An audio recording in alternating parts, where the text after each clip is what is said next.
En tres evangelios se encuentran las respuestas de Cristo, porque haz de cuenta que nosotros vemos un choque. Entonces yo veo el choque de frente como periodista y escribo, pues le sumieron toda la defensa delantera al carro. Otro periodista ve el choque del lado derecho. Él va a escribir, pues le sumieron la puerta y llegó hasta la puerta de atrás el choque.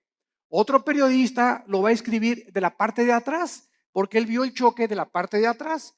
Entonces, cuando se juntan los tres reportajes ante un juez, ¿verdad? O ante un erudito en accidentes, se puede llevar a una conclusión de quién tuvo la culpa y cuáles fueron las causas de este accidente. Entonces, de esta manera, los cuatro evangelistas, que son Mateo, Marcos, Lucas y el apóstol Juan, tienen los relatos de la Biblia de diferentes formas. ¿Por qué? Porque no vemos todos con la misma perspectiva, ni oímos igual cuando nosotros escuchamos algún mensaje. Por ejemplo, cuando algún predicador predica, tú le dices, ¿de qué habla el predicador? Y le preguntas a Juan, pues habló de esto y esto, él encontró una cosa. Y le preguntas a otra persona y te dice otro panorama del mensaje. ¿Por qué? Porque todos oímos de diferente forma, aunque es lo mismo, pero de perspectivas diferentes. Entonces, para que podamos entender por qué en tres evangelios podemos nosotros poner realmente el contexto del mensaje de Cristo de los últimos tiempos. Vamos a ver ahorita, vamos a leer dos pasajes, Mateo 24, del 1 al 3, y Lucas 21, del 5 al 7, para comenzar y tener el inicio de esta serie de conferencias que se los garantizo va a estar preciosa. He tratado de así con lupa, con microscopio, examinar los versículos, profundizar lo más que pueda. Hemos dado muchos mensajes del Apocalipsis, de los últimos tiempos, de Daniel. Tenemos la serie de Daniel ahorita en la segunda conferencia, creo que es la 15ª conferencia de todo el libro de Daniel, versículo por versículo, pero nunca había yo compartido en mis 37 años que tengo de compartir la palabra de Dios, nunca había compartido con tantos detalles lo que en esta serie va a estar involucrado. Así que está garantizado, ¿verdad?, que va a ser un estudio hermoso que nos va a dar muchísima luz y nos va a orientar claramente acerca de los últimos tiempos y las señales que debemos ya estar esperando para no confundirnos con tantos falsos profetas, tantos falsos apóstoles, tantos falsos milagros, y la cristiandad está, ¿verdad?, perdida por todos lados. Me acaban de informar que en Europa acaba de haber un congreso donde un personaje del Vaticano fue el orador, un congreso cristiano. Eso se llama el ecumenismo, o sea, la mezcla entre las otras religiones y el cristianismo y las filosofías orientales, la ensalada del chef. Entonces, esto es a donde se dirige la iglesia, es la apostasía y la ramera de Apocalipsis 17. Se diluye completamente la verdad cuando se mezcla con la mentira. Entonces, la verdad de Dios, ¿verdad?, es inalineable. La verdad de Dios tiene una consistencia que no se puede mezclar con nadie. Por eso la Biblia es la verdad.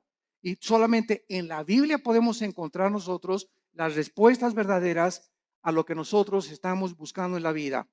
En Mateo 24, versículos del 1 al 3, dice así: cuando Jesús salió del templo y se iba, se acercaron sus discípulos para mostrarle los edificios del templo. Respondiendo él, les dijo: ¿veis todo esto?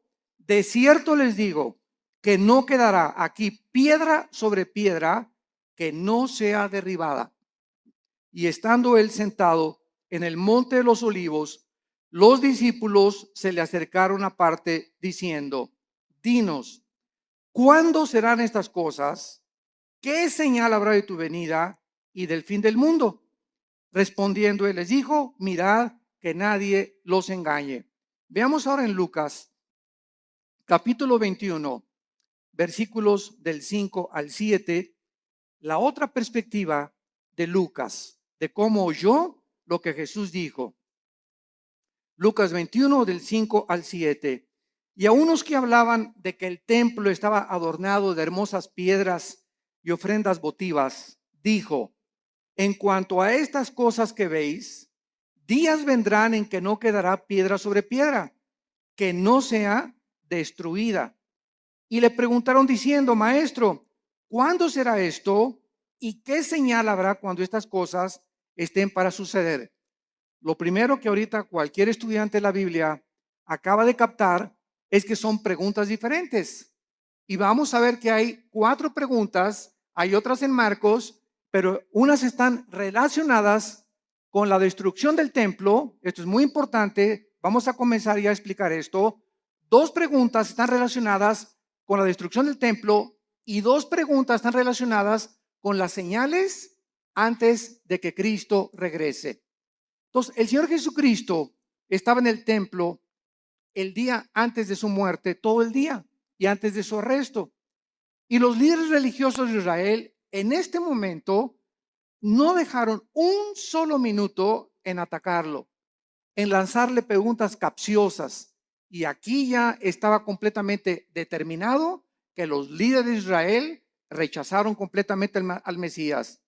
Y al finalizar este día, algo quedó muy claro: Israel rechazaba a Jesucristo como el Mesías. Y después de abandonar el templo, entonces él anuncia lo que acabamos de leer. Ven este templo tan hermoso que adoran todos y estos edificios tan hermosos. Yo les digo que van a desaparecer y van a ser destruidos. Ahora, esta catástrofe de la destrucción que Cristo estaba profetizando, ¿cuándo se llevó a cabo? Esta respuesta fue 70 años después de Cristo, cuando Vespasiano, el emperador romano, envía a Tito, su hijo, general romano, y sitian Jerusalén y no dejan piedra sobre piedra.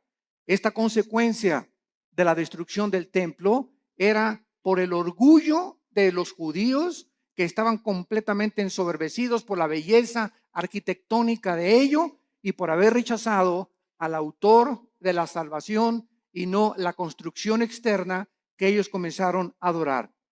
Veamos entonces estas 4 preguntas, porque los discípulos quedaron desconcertados cuando Cristo dijo: el templo será destruido. ¿Cuándo será la destrucción del templo? Pregunta número 1. Esta la hace Mateo, la hace Marcos y la hace Lucas. La segunda pregunta: ¿cuál será la señal de la destrucción del templo? O sea, primero, ¿cómo será la destrucción del templo o cuándo? Y segundo, ¿hay alguna señal para que sepamos que el templo va a ser destruido? Estas preguntas están relacionadas con el templo, como lo vimos anteriormente. Y la tercera y la cuarta es: ¿cuál será la señal de tu regreso? Esta pregunta la hace Mateo y la hace Marcos. Dinos una señal de cuándo vienes, Jesús. Y la cuarta pregunta: danos una señal de que estamos en los últimos días, de que nos encontramos nosotros ahora en esta generación. Y estas preguntas, como dijimos ya, están divididas en los 2 grupos. Las primeras 2 relacionadas con la destrucción del templo, que tuvieron lugar después de la primera venida de Jesucristo hace 2000 años. Entonces, las primeras preguntas son relacionadas después de que Cristo murió, y las otras 2 se van a cumplir antes de que Jesucristo regrese. Pero noten ustedes en Mateo 24, antes de que Cristo diga cualquier señal, esto es asombroso, la advertencia que les hace. Antes de contestar las preguntas proféticas, hace una advertencia a Jesucristo.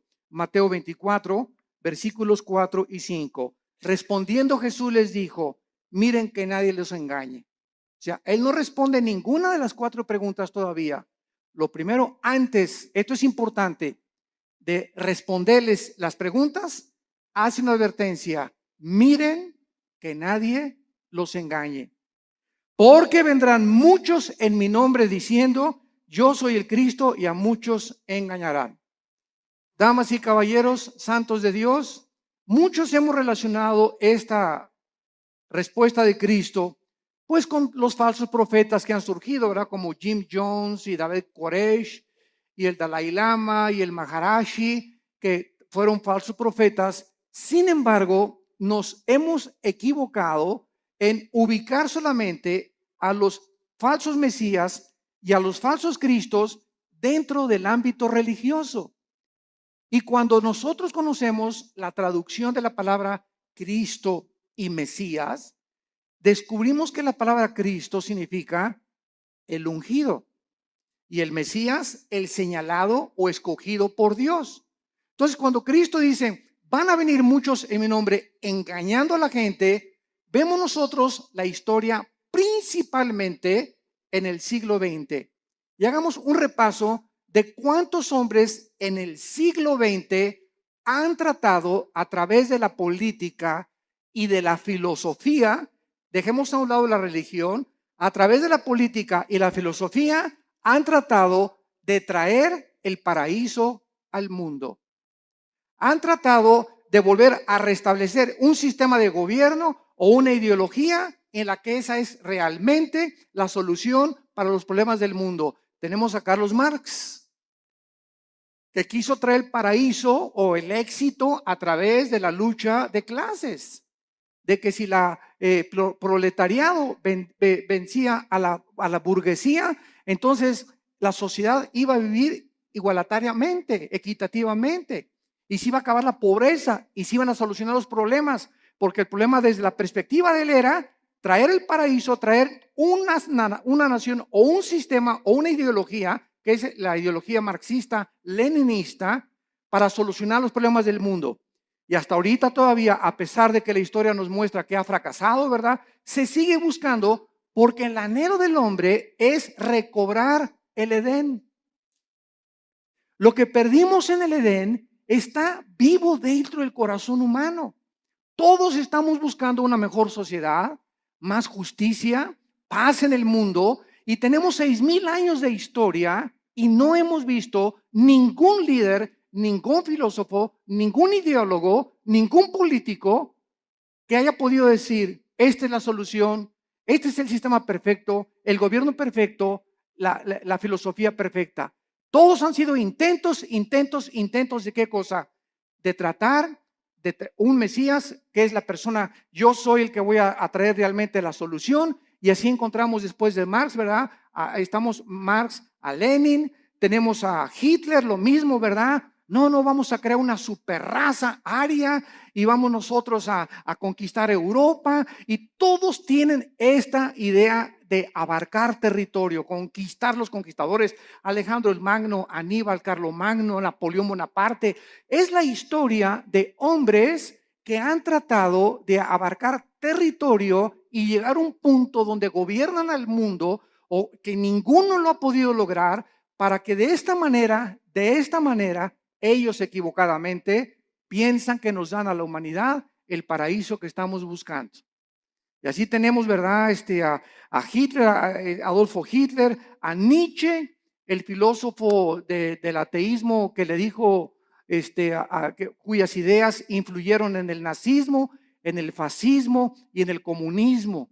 ¿Quién era Friedrich Nietzsche? Un alemán que murió en el siglo XIX, siglo XX, y él dijo que había un superhombre que se podía crear y que él estaba influenciado por ciertas filosofías del Medio Oriente para crear a una super raza donde este superhombre no podía ser humilde, no podía ser manso, no podía ser misericordioso, porque estos eran debilidades, así dijo Nietzsche, del carácter humano. El nuevo hombre tenía que ser fuerte, no debería de llorar, debería ser macho camacho. Y estas ideas son las que Hitler adoptó. Y cuando Hitler leyó a Nietzsche, él quiso crear una super raza. Y dijo, nos impiden los judíos, los homosexuales y los negros. Y comenzó Hitler a matar a los homosexuales, a los negros y a los judíos. Solamente fueron más de 6 millones de judíos muertos en los hornos de Auschwitz y de toda Alemania. ¿Por qué? Porque quería Hitler traer, ¿qué cosa? El paraíso. Quería traer el Partido Nacional Socialista o el nazismo como respuesta a poder el mundo ser mejor. Y así tenemos también a Muammar Gaddafi, el ex líder y dictador de Libia, que derribó un avión con 250 pasajeros saliendo de Inglaterra y que tenía un ejército de 20 o 25 guardaespaldas mujeres. Y cuando estaba solo con ellas, las golpeaba, las violaba, las drogaba a todas. Gaddafi se cambiaba 3 veces de ropa al día. En la mañana se vestía de capitán de barco, al mediodía se vestía de árabe y en la noche se vestía de africano. Era un hombre con múltiples personalidades. Era un hombre, ¿verdad? Cruel, sanguinario. Mató a su pueblo, persiguió a su pueblo y murió igual que Hussein, ¿verdad? Como un animal metido en un tubo, lo sacaron y lo violaron. Cuando lo sacaron del tubo y en la ambulancia le dieron un balazo en la cabeza. ¿Qué quería Gaddafi? Convertir a Libia. Ya no sabía él si era árabe o era africano.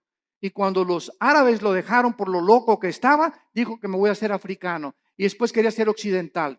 Y así vemos todos estos dictadores. José Stalin, el dictador de Rusia durante la Segunda Guerra Mundial. Después de la Segunda Guerra Mundial manda a matar a más de 15 millones de personas, incluyendo a su familia, a sus hermanas, a sus papás, a sus primos, porque tenía tal paranoia José Stalin que no podía confiar ni de su mamá. Entonces vemos todos estos hombres en su perfil psicológico trayendo el paraíso al mundo, colocándose como Mesías y síganme a mí y yo soy el papucho de los papuchos. Y así tenemos, ¿verdad? Al Maharishi, también los filósofos orientales, el Maharishi que cuando los Beatles, el famoso grupo inglés, en los 60 a principios de los 70 viajaron a la India. John Lennon viajó a la India y allá conocieron al Maharishi, las filosofías orientales. Y cuando John Lennon regresó de la India, trajo la marihuana a Inglaterra. Y entonces comenzó a publicar así como si fuera un chiste. Fumamos marihuana.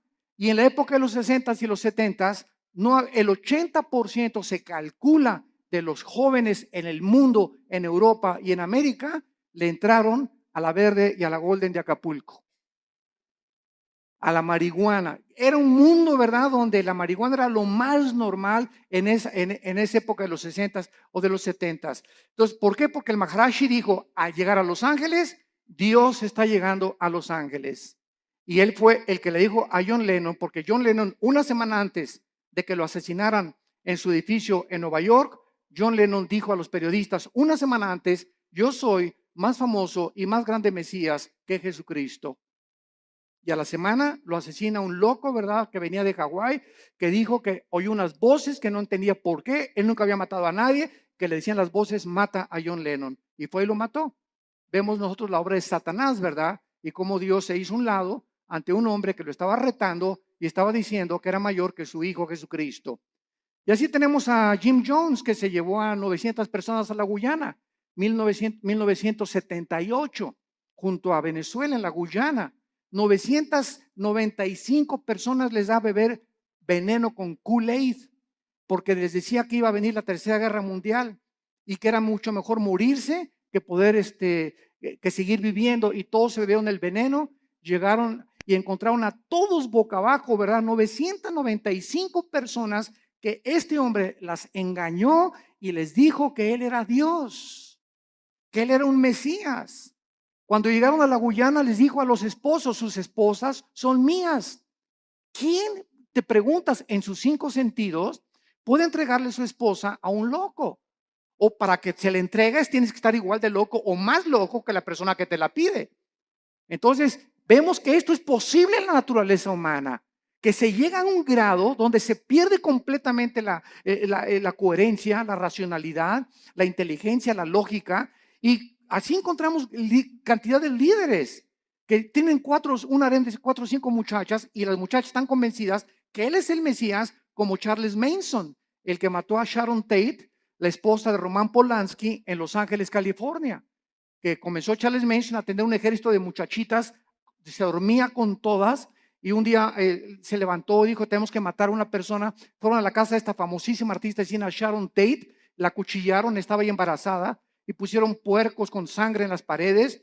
Claro que está ahorita en la cárcel, ¿verdad? Se tatuó aquí la suástica de Hitler, la tiene tatuada Charles Manson, y ¿verdad? Pues está completamente loco. Lo mismo, él quería establecer el paraíso con ese grupo de personas. Jim Jones quería establecer el paraíso allá en la Guyana, y todos estos hombres han tratado de decir, nosotros tenemos la solución. Y solo hay un hombre que dijo, yo soy el camino, la verdad y la vida. Un solo hombre ha atrevido a decirse, yo soy el camino, y lo ha demostrado con su vida, con su muerte y con su resurrección. Miren que nadie los engañe, porque vendrán cantidad de personajes políticos en el ambiente artístico, en el ambiente filosófico, en el ambiente religioso, ideológico, que van a traer disque soluciones y nuevas ideas para convencerlos que debemos de seguirlos a ellos. Y a muchos engañarán. Y así podemos seguir con esta lista interminable de personas que Cristo, antes de contestar, nos advierte: cuidado cuando alguien diga, yo traigo la solución al mundo, o este sistema de gobierno es el adecuado, o esta forma es la adecuada, o el Maharashi, o el Dalai Lama, o el Jim Jones, o el Nietzsche, o filósofos, o Platón, o Sócrates. Cuidado con filosofías, dice Colosenses 2:8, que tienen su origen en los seres humanos. Todos nosotros somos seres humanos nacidos de papá y de mamá. Y todos nosotros no venimos del cielo como vino Jesucristo. Él es el único que el Padre envió al mundo. Él venía del Padre, regresó al Padre, y el Padre lo envió para mostrarnos que Él era el camino, la verdad y la vida. Y dichosos aquellos que han podido venir a la cruz y encontrar en el Hijo de Dios la respuesta a su problema, no solamente existencial, sino a su problema también de pecado y de la vida eterna. Yo recuerdo que todos estos personajes que les acabo de mencionar los estudié antes de ser cristiano. Yo era un apasionado de la lectura. Me acuerdo de los 10, 11 años de edad. Dios lo pone en uno, ¿verdad? No me jacto de esto, pero siempre me gustó muchísimo leer desde la primaria. Y me encontraba, la directora me hablaba, ¿qué estás leyendo? Le decía, estoy leyendo las obras de Shakespeare, estoy leyendo Hamlet, estoy leyendo esto, Los tesoros de la juventud. Siempre me gustó mucho leer, y a los 12 o 13 años me apasionó todo lo que era la ideología y el marxismo y el leninismo y todas las filosofías orientales y los líderes religiosos y Mahoma y Buda, etcétera, etcétera. Y después de leer todo eso que leí, ¿verdad? Me encontraba a los 24, 25 años de edad completamente confundido, en un problema existencial tremendo. Me traté de quitar la vida más de 2 veces, ya no quería seguir viviendo, no encontraba la respuesta. Me di cuenta que este sistema era una hipocresía, que esta era una hipocresía, que las religiones eran una hipocresía, hasta que encontré a mi hermano Alejandro, que me dijo, Armando, quiero presentarte a un hombre. Le dije, ¿quién? Los he estudiado a todos. Y mi hijo se llama Jesús de Nazaret. Le dije, mira, de religión, inmediatamente lo ligué con la religión. No me hables de religión, le dije a mi hermano. Y mi hermano me contestó, Alejandro, que es pastor también, me dijo, no te vengo a presentar ninguna religión, te vengo a presentar un hombre, el único en la historia que ha dicho que es la resurrección de la vida, y el único que puede entrar a tu vida porque está resucitado y su tumba está vacía, y puede cambiar tu manera de vivir y darte una nueva orientación, un nuevo enfoque, una nueva perspectiva, verdaderamente para que descubras el propósito y la razón de tu vida. Y pues comencé a estudiar la Biblia. Y me acuerdo un día, ¿verdad? En 1974, caí de rodillas a las 5:30 de la mañana. Y le hablé a mi hermano Alejandro, y ven por mí, llévame con ese misionero que te habló de Cristo. Ya no puedo. Y me acuerdo que en 1974, a las 5:30 de la mañana, estaba en la oficina de este misionero bautista norteamericano. Caí de rodillas, él mostraba la Biblia, la paga del pecado y la muerte, la vida eterna es de Jesucristo. Y cuando me comenzó a enseñar así la Biblia, sentí, ¿verdad? Como que saltaban las páginas, y al ver así la Biblia, como que las letras se salían, y sentí algo que nunca había sentido, y sentí una convicción de pecado, de lo sucio que estaba y de lo endemoniado que al grado de haber sido Pinocho junto con los que yo traía, que caí de rodillas llorando, y le dije, Señor, perdóname, tú eres el Cristo y eres la razón por la cual yo nací, y realmente tú tienes la respuesta a mi problema existencial. Te prometo que te sigo con todo mi corazón. Y en ese momento yo había llegado al final de mi búsqueda. Ya no tenía a nadie a quien buscar. Lo que realmente, el vacío que tenía yo, el vacío que han tenido todos esos líderes, el vacío que existe en la gente, es el vacío que solo Jesucristo puede llenar en tu vida y en tu vida y en tu vida. No hay nadie más, ni sigas buscando más, porque vas a seguir una búsqueda completamente vacía y completamente que no te va a satisfacer jamás. Cuando tú llegues a Jesucristo, has llegado al hombre que realmente tiene las respuestas a tu problema de dónde venimos, quiénes somos y a dónde nos dirigimos. Y es maravilloso, ¿verdad? Cuando estudiamos a Jesucristo, que venimos a estudiar una persona que nos da respuestas que trascienden completamente la lógica y la inteligencia humana. Y precisamente como él dijo, mis pensamientos no son vuestros pensamientos, ni mis caminos son vuestros caminos. Al venir a la Biblia, nos estrellamos, chocamos con la mente de Dios porque no es nuestra mente. Y por eso el hombre natural, como dice 1 Corintios 2, no entiende las cosas de la Biblia. Y llegan por acá y, ay, ¿por qué tanta sangre? ¿Y por qué Dios mandó matar a los cananitas? Y aquí hay una contradicción. Y aquí hay esto. ¿Por qué? Porque en su mente, en su actitud, no están buscando la verdad. Están tratando de encontrar errores que existen en su limitación intelectual. Entonces, el problema no es el problema de Dios. El problema es el problema de nosotros, que somos como caracoles, como garbanzos, como renacuajos comparados con la inmensidad de la mente de Dios. Y que si vamos a comenzar a caminar con Dios, tenemos que caminar de rodillas detrás de Él, de rodillas. No se puede, dicen que la puerta al cielo es una puerta chaparrita, porque solamente entran los que se arrodillan.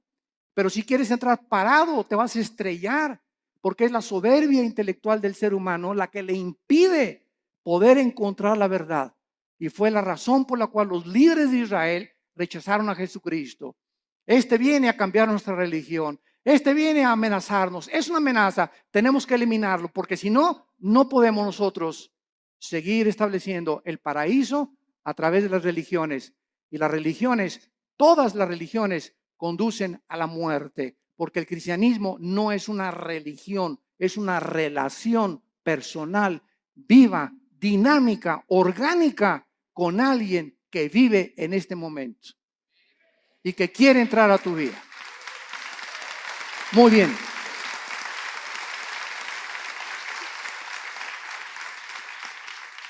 Iniciemos ahora las respuestas a las preguntas 1 y 2. Que recordamos están relacionadas con la destrucción del templo. El Señor Jesús no contestó estas primeras dos preguntas en Mateo 24, pero lo hizo claramente en Lucas 21 y en Marcos 13 en cuanto a cuándo sería la destrucción del templo. Y estos pasajes que vamos a leer ahorita son claramente distinguidos de los últimos días, o sea, en respuesta a cuándo se iba a destruir el templo, vuelvo a repetir, sucedió antes de que Él regresara y después de su muerte. Las otras dos preguntas tienen su respuesta hasta antes de que Él venga en su segunda venida. Las señales del fin del siglo y las señales del regreso del Hijo de Dios. Vamos a Lucas 21 y veamos otra vez la pregunta de los discípulos. Versículo del 12 al 19. Y vean ustedes la respuesta que da Jesús en Lucas. No la dio en Mateo, la dio en Lucas esta pregunta. Esta respuesta a esta pregunta. Lucas 21 del 12 al 19. Pero antes de todas estas cosas, os echarán mano y os perseguirán y os entregarán a las sinagogas y a las cárceles y seréis llevados ante reyes y ante gobernadores por causa de mi nombre.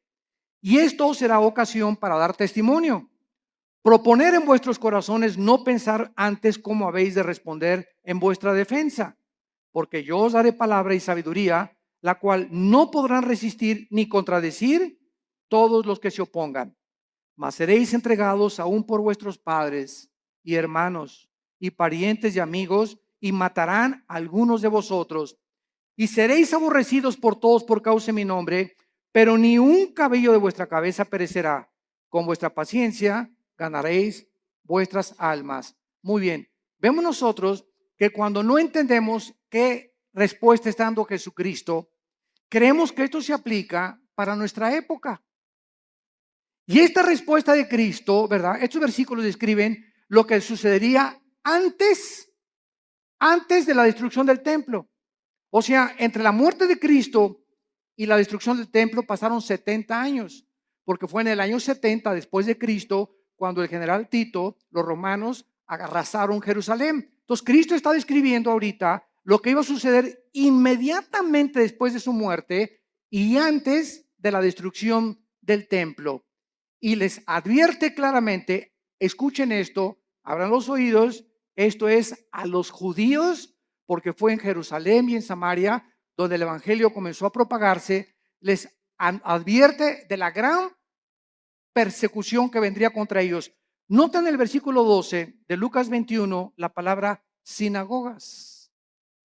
Aquí por esta razón, esta palabra es una clave para descubrir que está hablándoles a los judíos, porque está diciéndoles, los entregarán sus propios hermanos.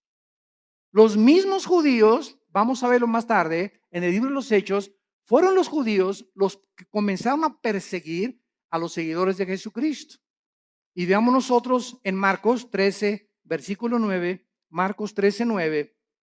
Pero mirad por vosotros mismos, porque os entregarán a los concilios y en las sinagogas os azotarán. Marcos también responde y les dice a los judíos, usando la palabra concilios, que era un concilio, las cortes de los judíos, los lugares donde los judíos juzgaban a los judíos. Entonces, tanto Marcos como Lucas está diciéndonos, ¿verdad?, que antes de la destrucción del templo, ellos iban a ser perseguidos. Veamos rápidamente esto en el libro de los Hechos. El apóstol Pablo fue llevado ante Félix, el gobernador romano, para ser interrogado. Hechos 23 y Hechos 24. Y después Pablo apeló para ir al César. Hechos 25. Después de la destrucción del templo, los judíos continuaron siendo perseguidos, los judíos, por muchos siglos. Pero miles de judíos se convirtieron a Cristo durante los primeros siglos. Veamos rápidamente algunos ejemplos. Hechos 2:41. Así que los que recibieron su palabra, está hablando de los judíos, fueron bautizados y se añadieron aquel día como 3,000 judíos convertidos inmediatamente después de la resurrección. Capítulo 4, versículo 4 del libro de los Hechos. Pero muchos de los que habían oído la palabra creyeron, y el número de los varones era como 5,000. De 3,000 se agregaron 2,000 más conversiones de los judíos. Capítulo 6, versículo 7. Y crecía la palabra del Señor, y el número de los discípulos se multiplicaba grandemente en Jerusalén, y los sacerdotes, muchos también de ellos, obedecían a la fe. Capítulo 21, versículo 21 del mismo libro de los Hechos. Y dice así: cuando ellos lo oyeron, glorificaron a Dios y le dijeron: ya ves, hermano, cuántos millares de judíos hay que han creído y todos son celosos por la ley. Pero al mismo tiempo que miles de judíos se convirtieron, fueron también los mismos judíos los que comenzaron a perseguirles a ellos. Y amados santos de Dios, sucede lo mismo dentro del cristianismo. Los ataques más grandes que tenemos en la iglesia cristiana son de muchos que se dicen nuestros hermanos en la fe. Qué triste, ¿verdad? Yo ya llega un momento, ¿verdad?, que ya ni me meto a ver todas las cosas que sacan en internet, que un hermano atacó a otro y que este cantante le dijeron esto y que por aquí, por allá, y dando un espectáculo al mundo horrible, ¿verdad? Porque esto no debe de ser. La ropa sucia se lava en casa y la regla es entre nosotros. ¿Tienes algo contra ese cantante? ¿Tienes algo contra ese pastor? No lo ventanees. ¿Por qué? Porque damos mal testimonio al mundo. Ve con ese hermano o mándale un correo a ese hermano y dile: yo no estoy de acuerdo con esto y con esto por usted. Dígame si a lo mejor yo estoy equivocado. Porque muchas veces nos erigimos como jueces. y como dueños absolutos de la verdad. No, y lo que tú declaraste, ¿verdad? Dice, ok, pues demuéstramelo con la Biblia. Y si me lo demuestras con la Biblia, lo acepto humildemente, porque no hay un solo hombre más que Jesucristo. No ha existido nadie que sea perfecto, ni que tenga todo el horizonte de la verdad en posesión de él. Jeremías conocía algo de la verdad, Isaías otra cosa, Habacuc otra cosa, Zacarías otra cosa, Malaquías otra cosa, Lucas vio las cosas diferentes, pero todos teníamos o tenemos, ¿verdad?, la misma consistencia de la verdad y las mismas verdades esenciales, pero vistas de otras maneras. Hay hermanos nuestros que dicen, ¿verdad? Tú vas a su iglesia que necesitas hablar en lengua, si no, no tienes al Espíritu Santo. Así están viendo ellos algunos versículos que así les han enseñado. Y ellos no se han puesto a ver la verdad. Ves a otra iglesia de otra denominación y te dicen, pues que el bautismo es a los niños y que de chiquitos los puedes bautizar por aspersión. Así ellos ven el bautismo, otros no, ¿verdad? No, tienes que someterte debajo del agua para realmente ser bautizado conforme a la Biblia. Otras iglesias creen que los cristianos pueden tener demonios, otros dicen que un cristiano no puede tener demonios. Todas estas cosas no son esenciales. No, o sea, el día que estemos en el cielo, me voy a encontrar un hermano que me dijo que yo que tenía que hablar en lenguas y va a estar conmigo en el cielo. Me voy a encontrar a los hermanos que creían que tenía demonios y a los que no creían que tenía demonios.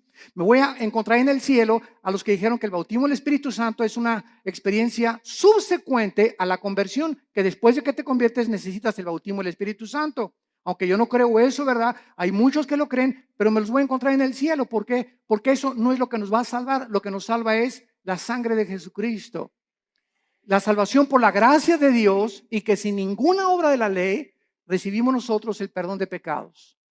Mientras tú creas estas verdades esenciales, estas demás cosas en las que estamos peleándonos, ¿verdad?, no son esenciales. Y es importante que todos tengamos otra perspectiva, porque así la tenían los discípulos. Pedro y Juan le dijeron de a Cristo que caiga fuego del cielo y vamos a matar a estos infelices, ¿verdad? Los hijos del trueno, los hijos del Zebedeo les llamaron. Los otros discípulos no eran así. Pedro era arrebatado y Pedro era esto. Juan era todo lo contrario, todo calmado, todo tranquilo, retratado siempre en el pecho de Jesucristo, etcétera, etcétera. Tomás el Dídimo era agnóstico, ¿verdad? Y todo lo dudaba, pero ninguna de estas cosas les impidió que pudieran concentrarse, puestos los ojos en lo que es más importante, en Jesús, el autor y el consumador de nuestra fe. Muy bien. Y vemos ahora la otra pregunta en esta misma cuestionamiento que le hacen a Cristo. Ahora, ¿cuál será la señal de la destrucción del templo? Ya contestamos, ¿cuándo será? Cristo está diciendo, antes de que el templo se destruya, pasará esto y esto y esto y esto. Los van a perseguir, los van a echar de las sinagogas, los van a juzgar sus propios hermanos. Y ahora les voy a decir, ¿cuándo será esta señal? La historia nos confirma, esto es asombroso. La historia nos confirma que la Biblia es la palabra inspirada por Dios.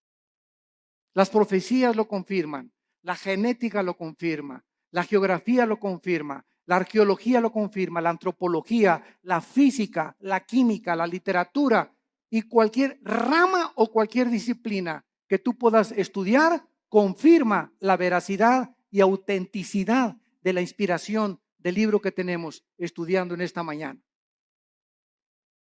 El levantamiento de los judíos contra los romanos ocurrió en el año 66 después de Cristo. Apúntalo.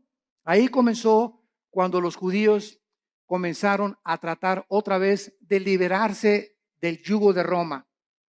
Con la dramática derrota final en la famosa montaña del Masada. No sé cuántos de ustedes han ido a Jerusalén. Los que nos han acompañado en los viajes a Jerusalén, nunca dejamos a un lado Masada. Masada es una como montaña inmensa y nos suben por funicular. Nos suben por funicular y hasta allá arriba de Masada están los baños donde se bañaba Herodes, que tenía vapores y todo. Es como un cráter hasta arriba de la montaña. Y ahí los últimos judíos que fueron alcanzados por los romanos como no podían subir y hacer la guerra, los sitiaron, creo que fueron 4 o 6 meses, según el escritor romano Flavio Josefo y Plinio, que fueron escritores del primer siglo de la época cristiana. Y entonces los romanos los sitiaron y los dejaron morirse de hambre. O sea, pues ya se les acabó la comida, ¿verdad? Y se esperaron hasta que ya no tuvieran nada. Entonces los judíos, para que los romanos no subieran y violaran a sus esposas y mataran a sus hijos, se suicidaron. Se cortaron todos, ¿verdad?, con la espada, y encontraron a más de 900 judíos ahí muertos. Fueron los últimos judíos que resistieron al imperio romano. El emperador Nerón se suicida en el año 68 después de Cristo, y Vespasiano, que era su principal general, ocupa el imperio de Roma. Vespasiano manda a Tito a que rodee Jerusalén y que acaben completamente con todos.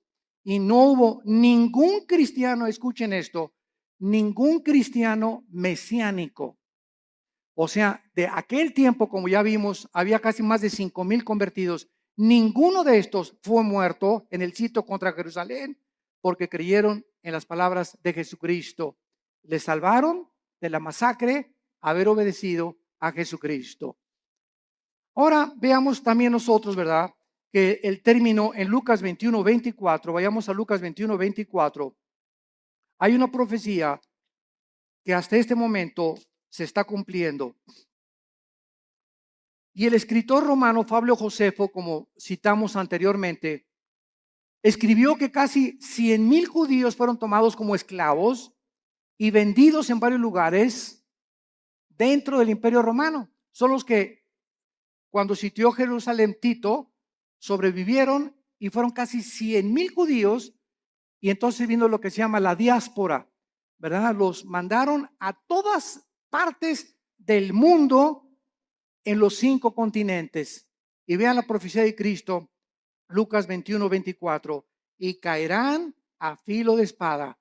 ¿Cuándo se cumplió? En el año 70 después de Cristo. Y serán llevados cautivos a todas las naciones. Se cumplió después del año 70 hasta 1948, que se independizó Israel. Y andas ahí buscando a Nostradamus. ¿Qué dice Nostradamus? Jesús, María y José y el burrito que los acompaña. Cada cosa que Jesucristo profetizó, la historia lo confirma. Y escuchen esto, y Jerusalén, esto es asombroso, será hollada, o sea, pisoteada por los gentiles hasta que los tiempos de los gentiles se cumplan.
mental dream I'm holding.